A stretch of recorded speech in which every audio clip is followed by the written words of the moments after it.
اگر کسی کو بات پتہ چلے وہ اللہ کا شکر ادا کرے میرے تک بات پہنچ گئی، مجھے اس سے کوئی غرض نہیں ہے کہ دنیا کیا کر رہی ہے، مجھے صرف اس چیز سے غرض ہے کہ میرے نبی نے کیا مجھے حکم دیا ہے صلی اللہ علیہ وآلہ وسلم۔ اور نبی جو امت کو دے کے گئے ہیں کوئی بابا نہیں دے کے گئے۔ حجۃ الوداع کے موقع پہ کیا فرمایا؟ میں اپنے بعد تم میں دو چیزیں چھوڑ کے جا رہا ہوں، کیا دو بابے، دو مولوی، دو شیخ القرآن، دو بزرگ، دو صوفی؟ نہیں، کہا اللہ کی کتاب، اس کے نبی کی سنت، اس کو پکڑو گے ہدایت پہ رہو گے، اس کو چھوڑ دو گے گمراہ ہو جاؤ۔ تو دین تو یہ ہے۔ ایک بندہ آپ کو قرآن سکھا تو رہا ہے لیکن خود قرآن پہ عمل نہیں کر رہا، تو اس کا قرآن کا سکھانا کیا ہے؟ میں آپ کو کلمہ پڑھا کے مسلمان کر دوں، جب آپ مسلمان ہو اور میں آپ کو بتاؤں کہ یہ اللہ کی کتاب ہے، آپ کتاب کھول کے مجھے کہیں گے آپ نے مجھے مسلمان تو کیا ہے لیکن اس کتاب میں جو کچھ لکھا آپ تو اس پہ عمل ہی نہیں کر رہے، تو آپ اس کو کیا یہ کہیں گے کہ میں تمہیں کلمہ پڑھایا اس واسطے میں جو کہوں گا وہی صحیح ہے، یہ کہیں گے یا قرآن کو مانیں گے؟ کلمہ پڑھانا تو اپنی جگہ ہے، بخاری مسلم میں حدیث ہے اللہ تعالیٰ فاسق سے، بدکار شخص سے بھی دین کا کام لے سکتا ہے۔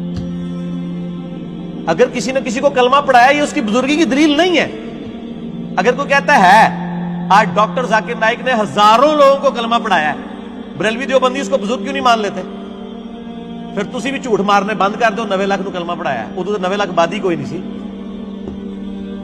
اگر آپ نے کلمہ پڑھانے کو کسی کی بزرگی ماننا ہے تو ڈاکٹر ذاکر نائک نے ہزاروں لوگوں کو کلمہ پڑھایا ہے نا، تو کیا بریلوی دیوبندی اور شیعہ مان لیں گے اسے بزرگ؟ تو سر بریلوی دیوبندی اگر اپنے بابوں کو کہتے ہیں اتنوں کو کلمہ پڑھایا تو تسی بھی اپنے بوجھے چ رکھو، پھر وہ کہنے کے نہیں جی کلمہ پڑھانے نال کیا ہوتا ہے تے وہ بد عقیدہ ہے نا، تو سر تسی بھی تواڈے کلمہ پڑھانے نال کیا ہوتا ہے، تواڈے بھی اگر بد عقیدہ نے تو کوئی فرق نہیں پڑتا۔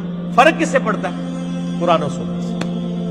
اللہ کے نبی کے قدموں تک پہنچو، کسی بابے کے قدموں تک نہیں۔ اس لیے فرمایا تم میں دو چیزیں چھوڑ کے جا رہا ہوں، اللہ کی کتاب، اس کے نبی کی سنت، قیامت تک کے لیے دو چیزیں۔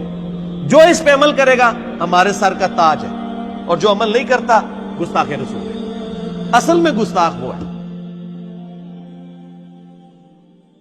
ان الذين يحادون الله ورسوله كبتوا كما كبت الذين من قبلهم وقد أنزلنا آيات بينات وللكافرين عذاب مهين يوم يبعثهم الله جميعا فينبئهم بما عملوا أحصاه الله ونسوه والله على كل شيء شهيد۔